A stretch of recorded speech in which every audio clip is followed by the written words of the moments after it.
o governo chinês mandou um recado direto ao presidente dos Estados Unidos, Donald Trump. Se houver uma guerra comercial, vamos até o fim. Por outro lado, o país está em um momento de desaceleração do consumo. Para que a gente possa melhor entender aí essa situação, eu converso com o Paulo Gala, que é professor de economia da Fundação Getúlio Vargas e economista-chefe do Banco Master. Obrigado, Paulo, por nos atender. E diante de manifestações dos Estados Unidos por meio do Donald Trump, que fez um discurso ao Congresso, e também pelo Congresso Popular da China, a gente aí tem dois gigantes mostrando as suas armas nessa guerra comercial. A China já deixou muito claro, em mais de um recado para os Estados Unidos, pelo menos duas publicações. Nós não quisemos entrar numa guerra comercial, fomos arrastados para ela. Agora nós vamos até o fim. Paulo, o que a gente pode esperar dessa queda de braço em que na mesa estão sentados dois gigantes? Boa noite mais uma vez, muito obrigado. Obrigado, é um prazer poder conversar com vocês, com todos que nos assistem.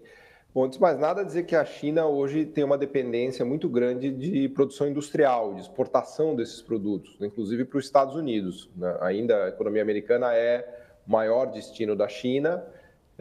Por outro lado, os Estados Unidos também tem uma dependência enorme em relação à China, né, na parte industrial, dos produtos mais baratos e mais competitivos.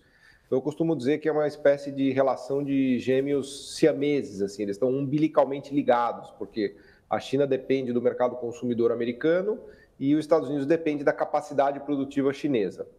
Agora, isto posto, né, a gente tem acompanhado o Trump, né, as medidas que ele tem anunciado em relação a tarifas, e ele sabe que os chineses acabam roubando empregos de qualidade dos Estados Unidos, por isso que ele quer tarifar os produtos chineses, né?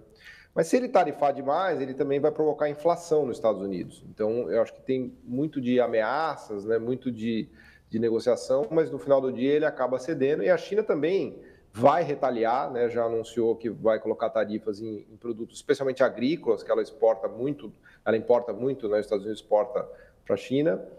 Mas também a China depende do mercado consumidor americano, então eles não podem brigar de vez. Eu acho que vai ficar mais um jogo ali de troca de farpas, né, e de ameaças, mas no final do dia eu acho que eles acabam se entendendo de uma maneira ou de outra, né? Agora, Gala, a gente tem um gráfico aqui em comparação, que é o seguinte: a dependência, quando a gente fala de exportações para os Estados Unidos. O México, mais de 80%. Canadá, 76%. E aqui a China, 15% vai para os Estados Unidos. Como você falou, é uma relação umbilical. Nós estamos falando de a China comprar matéria-prima, manda de volta produtos de alto valor agregado processados, tudo bem. Mas eu não sei se a minha avaliação está certa, eu queria ouvir a sua opinião. Concorda comigo que a China ainda tem uma enorme margem de manobra, né? Nós estamos falando de um país, claro, que representa 15% apenas os Estados Unidos, de uma exportação que passa dos 3 trilhões e meio de dólares por ano, mas existem muitos outros players parceiros. O Brasil está inserido aqui no meio por meio dos BRICS. Isso dá à China um colchão mais confortável, dá uma margem de manobra para tentar negociar com os Estados Unidos essa diminuição de tarifas? Porque um fenômeno, né? O primeiro-ministro do Canadá liga dia sim, outro também, para os Estados Unidos para tentar falar com o Trump. A presidente do México está tentando uma reunião desesperada até o final de semana. O Xi Jinping não tirou o telefone do gancho para falar com a Casa Branca. Essa margem de manobra explica por que os chineses são sábios, né? Eles ouvem mais do que falam? Pois é, esse gráfico ele ajuda a entender muito bem a diferença do mundo hoje em relação ao mundo de 2017, quando o governo Trump foi eleito pela primeira vez, né? A dependência dos Estados Unidos que a China tinha lá atrás era muito maior. Então, os chineses foram sábios em diversificar suas exportações nos últimos 6, 7 anos para outros países que não Estados Unidos, né? Para a gente chegar nesse número de 15%, que ainda é muita coisa, ainda é o maior destino da China, mas é um número muito menor, não tenho de cabeça o número exato, mas eu diria que algo como 30% talvez das exportações chinesas iam para os Estados Unidos em 2016, 17 e 18. Então, Hoje, a dependência da China é muito menor dos Estados Unidos quando comparada ao primeiro governo Trump, né? O Trump, na verdade, ele assume com os Estados Unidos mais fraco hoje em relação aos BRICS, né? Lembrar que hoje, por exemplo, a economia dos BRICS já é maior do que a economia do G7, né? Basta você olhar os carros chineses no Brasil, na Europa, conquistando mercado no mundo todo, né? Os brasileiros hoje têm acesso aos produtos da China, aos smartphones, aos relógios, aos carros, né?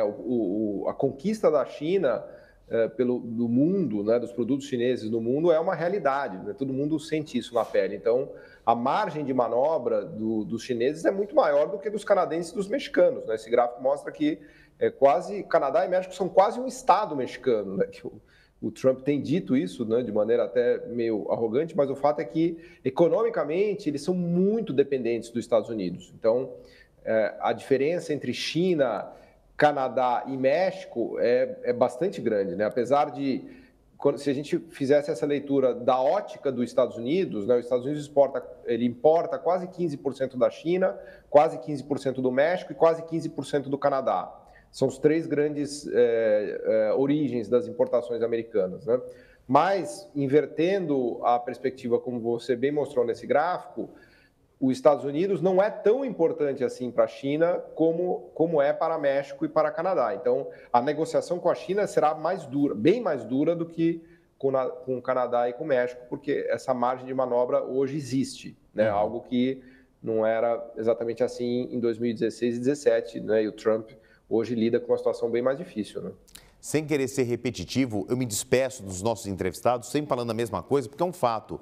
Gala, eu queria agradecer a tua participação aqui e eu sei que nós vamos falar muitas vezes e a palavra Donald Trump, Estados Unidos e China ainda vai aparecer muito. Não são nem 45 dias de governo. Trump parece que já são 4 anos e meio, então acho que muita coisa vem para aparecer intrinsecamente relacionado entre Estados Unidos e China.